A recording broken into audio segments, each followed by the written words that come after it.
A couple of semesters ago, my writing teacher gave my class writing assignment. Our assignment was to write a story.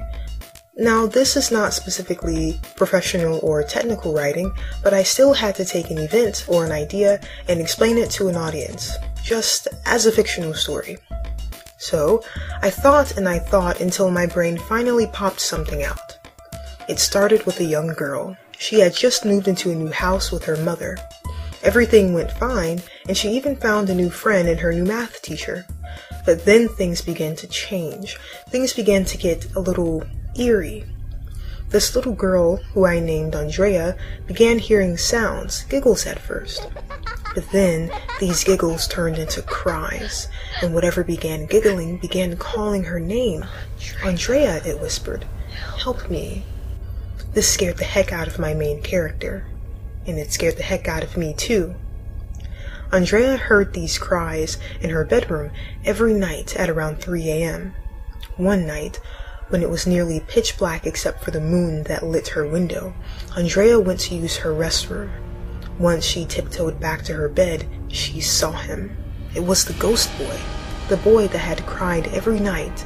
The boy that needed her help. Find me. Find my history, it said.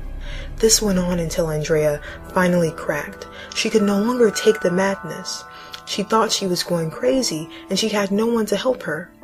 Andrea's mother thought Andrea was just hearing things, and Andrea had no friends since she was new in town. She was helpless.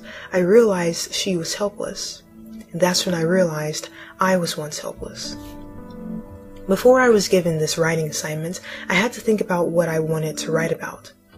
Eventually, I thought back to a time when I was helpless. Years before I wrote this fictional story, I too moved into a new house in a new neighborhood. This house was nice and small, perfect for a family of 4, but soon I realized the house was not as perfect and not as nice as it seemed.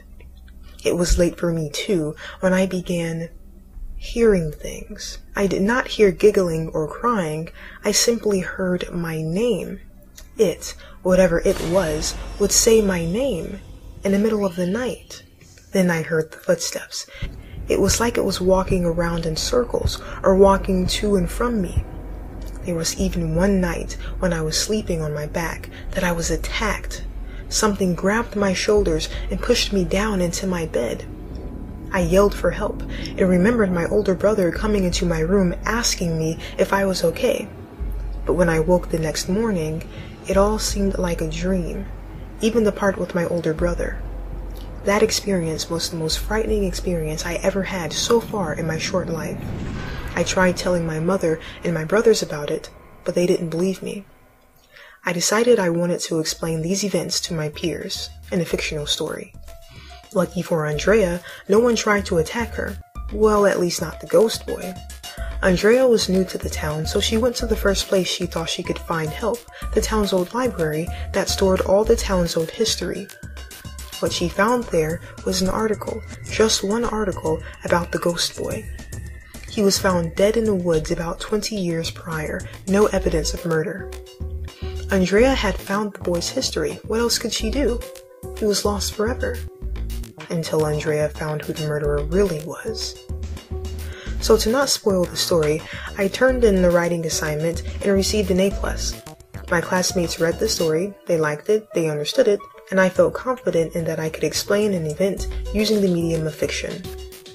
But every time I think about this story, it always gets me thinking. 'Cause something like what happened to Andrea, what happened to me, happened again. Well, time to stop thinking about it, because otherwise, I'm going to have a hard time sleeping tonight.